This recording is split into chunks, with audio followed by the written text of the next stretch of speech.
isih rasa sumpah nanging sumpah mikir kesiramu sing tak tresnani.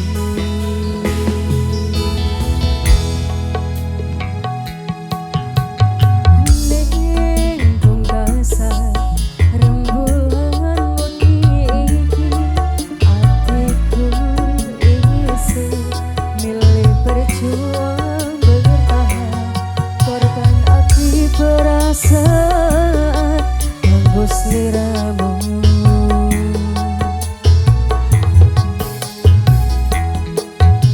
Koco iki dadi saksi pedhi atiku, kowe gawe ati sing tak jaga dadi kelo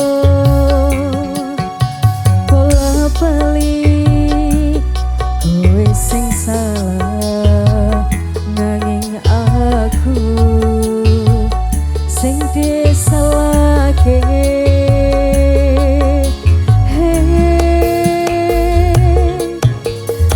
Mas perlu dingerteni teteke atiku wis koyo ibumu, ora tau gresulo ngadepi pohmu sing gawe atiku tatu.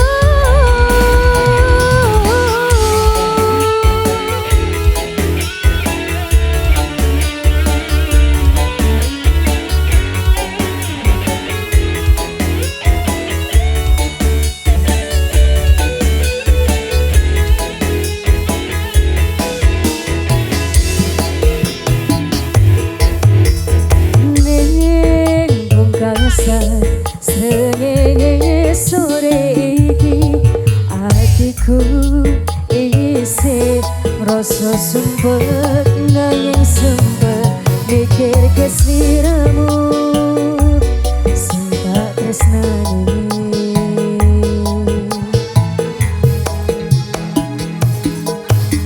Koco iki dadi saksi pedhi atiku, kowe gawe ati sing tak jaga dadi kelo